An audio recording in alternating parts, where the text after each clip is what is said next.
Affectionately known as the Bev, the Beverly Country Club has stood the test of time, and she has become hallowed grounds for golf architecture enthusiasts and generations of members and their guests.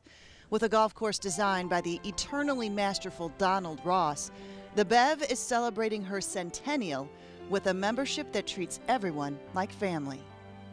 You know, I hear, the stories all the time about Beverly being such a great golf course. And everybody wants to play Beverly, which it is. There's no doubt about it. It's one of the great tracks in America.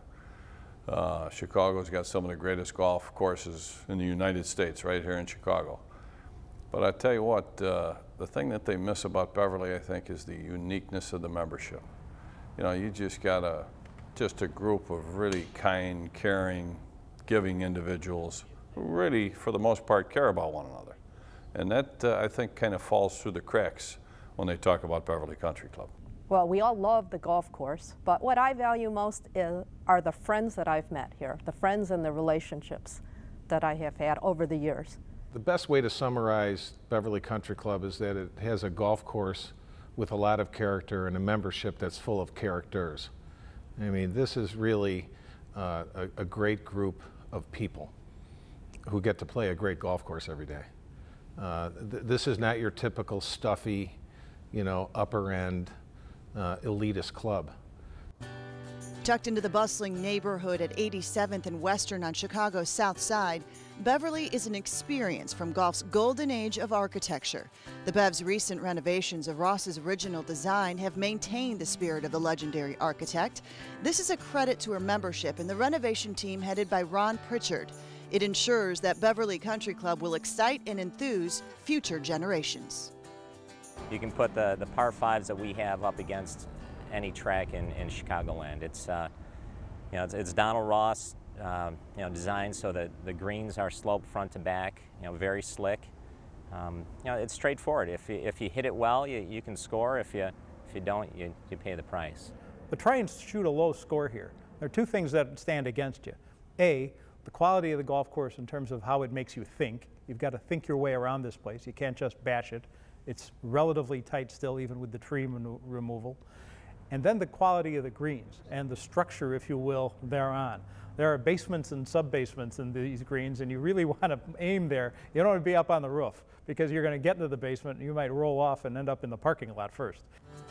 One unique feature of the Bev is the old tree line that defined farms back in the day. Take a gander next time you're on number 5. While Chicago is typically flat, the ridge line that runs through the layout fortifies this challenging par 71 track. It never fails. There's always going to be a guy that will walk in and tell me, how great his game is and, what he's going to shoot here at Beverly that day. And it never fails. He'll be the guy that I see come in at the end of the day and go to his locker and sit down in front of his locker, and the first thing I'll hear is his shoe banging up against the side of the locker as he throws it in frustration. There's so much great golf history at Beverly. The man who spearheaded the game of golf in America, Francis Ouimet, captured the 1931 U.S. Amateur here, and the PGA Tour stopped by for a few compelling tournaments in the 1960s. From the Beverly Country Club in Chicago, Illinois, the Western Open. This is a big putt for Jack. He needs this to tie Julius Boris, who is in the clubhouse, 4 under 280. He is going right in the center. There it goes, right in the center of the cup for Jack Nicklaus to tie Julius Boris, who is in. Both players 280. 23 years old, and what a player. The Tenbrook family has put quite a competitive stamp on the Bev. The smooth, swinging Rick Tenbrook joined in 1955 at the tender age of 7. He turned into one of the top amateurs in Illinois, and he ruled the club championship at Beverly, winning an amazing 18 times. You never get tired of playing Beverly. That's the big thing. I've been playing here for 53 years, and you never get tired of playing the golf course, ever. This blank spot signifies a passing of the baton. Rick's son, Scott, captured the 2008 club championship, beating his dad by the lopsided final tally of 8 and 7. To be a well-respected club, one needs to have a strong caddy program as well, and Beverly is proud of the many hard-working bag toters that have gone on to college thanks to a Chick Evans scholarship. One of the kids said in an interview for their new job, they said, well, how are you going to get along with all these different people? It's a big service-type job. And the caddy, the girl who was a caddy said, it's really easy. She says, I've been well prepared. I've dealt with all the different members. I've seen people under almost any circumstances. And she learned that by caddying. And then there's Emeritus Pro Dick Carparelli, who's been around nearly as long as Beverly. He was there that fateful day in 1966 when a tornado blew through the grounds in the pro shop. He survived that storm, and he's also persevered in teaching Bob Moisey. After all, he's been working with him since 1955. As he got older, he's not as athletic to swing the club back, so he's got a shorter backswing, and I said, get the bugger back and follow through. Let it fly. But he's still trying. He still can play golf, and he'll keep playing till he falls over. The grand clubhouse is certainly the foundation of Beverly Country Club.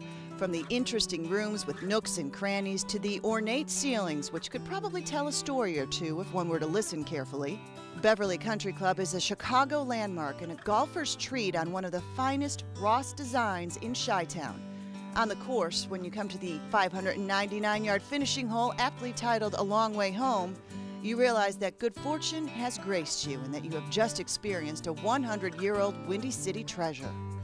Making the turn on 18 when you come up the 18th hole, to me that's just one of the most special moments because you're seeing the club as it was originally. And it's, to me, every day is a treat. Having grown up being a caddy here, to me every time I come here is a treat because it's really something special. You know, from Chick Evans to Nicholas to Palmer to the tornado, to making it for 100 years, here on the South Side, just the fact that Beverly is still around and still prospering as a nationally recognized country club after 100 years, it's an amazing feat.